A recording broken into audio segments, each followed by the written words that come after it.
తెలుగు సంవత్సరాదికి ఆంగ్ల సంవత్సరాదికి పోలిక, ఏనుగుకు చీమకు సామ్యమా?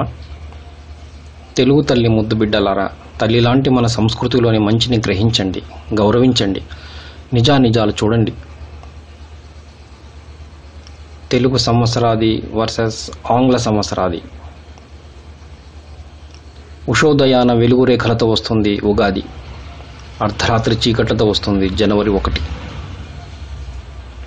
అజ్ఞానమనే చీకటి నుండి జ్ఞానమనే వెలుగులోకి ప్రయాణం సాగించమని బోధిస్తుంది ఉగాది. ఎటువంటి సందేశం ఇవ్వదు జనవరి 1. ఉగాది నాడు ప్రకృతి వెచ్చగా, మనిషి ఉత్సాహంగా ఉంటాడు. జనవరి 1 ప్రకృతి మంచుతో, మనిషి బద్ధకంతో ఉంటాడు. ఉగాది నాడు చెట్లు చిగురుస్తూ, ప్రకృతి వసంత శోభతో పులకరిస్తూ ఉంటుంది. జనవరి 1 నాడు చెట్లు ఆకులు రాలుస్తూ, ప్రకృతి శోభావిహీనంగా ఉంటుంది. ప్రతి ఉగాదికి అర్థవంతమైన పేరు, భవిష్యత్ సూచికగా ఉంటుంది. జనవరి 1 నాడు కేవలం అంకెలుంటాయి. ఉగాది పచ్చడి మనిషి జీవితంలోని కష్టసుఖాలకు సంకేతం, ఆరోగ్యప్రదం. జనవరి 1 నాడు మనం తినే కేకులు మనిషి ఆరోగ్యంపై ఎక్కుపెట్టిన బాకులు. చక్కని నిర్ణయాలు తీసుకున్నటకు మనసు చురుకుగా, బుద్ధి తీక్షణంగా ఉంటుంది ఉగాది నాడు.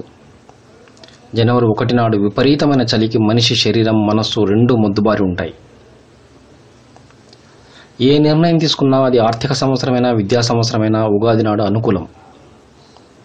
ఏ నిర్ణయం తీసుకోవాలన్నా ఇబ్బంది, తేదీ ఎటు కాకుండా ఉంటుంది జనవరి 1కి. పవిత్ర భావనలతో దైవదర్శనం చేసుకుంటారు, పంచాంగ శ్రవణం చేస్తారు ఉగాది నాడు. జనవరి 1 నాడు మద్యం మత్తులో వెర్రికేకలు వేస్తూ అర్ధరాత్రి రోడ్లపై తిరుగుతారు. ఓ యువత, ఇకనైనా కళ్ళు తెరు. అర్థవంతమైన, సంస్కారవంతమైన, ప్రకృతితో ముడిపడిన మన సంస్కృతి పట్ల విదేశీయులే ఆకర్షితులవుతుంటే మీ పయనం ఎటు? సత్యద్రష్టలైన మన ఋషులు మనకు అందించిన ఆచార వ్యవహారాలు మన ఆరోగ్యానికి, ఆధ్యాత్మిక ఉన్నతికి, మనోవికాసానికి దోహదపరిచేవిగా ఉంటాయి.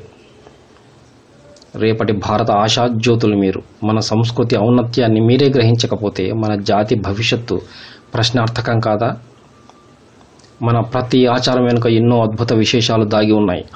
లోతుగా విశ్లేషించగలిగితే మీరు ఊహించని ఎన్నో జీవిత రహస్యాలు దొరుకుతాయి. ప్రయత్నించండి, పెద్దలను అడగండి. స్వధర్మే నిధనం శ్రేయః పరధర్మో భయావహః అన్న గీతాచార్యుని బోధ మరవకండి.